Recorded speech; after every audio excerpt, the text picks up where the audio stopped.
இந்த ஆலயம் உனக்காக.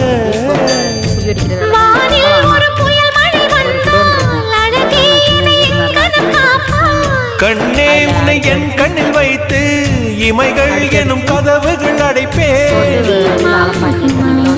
நான் சத்தியம் செய்யவா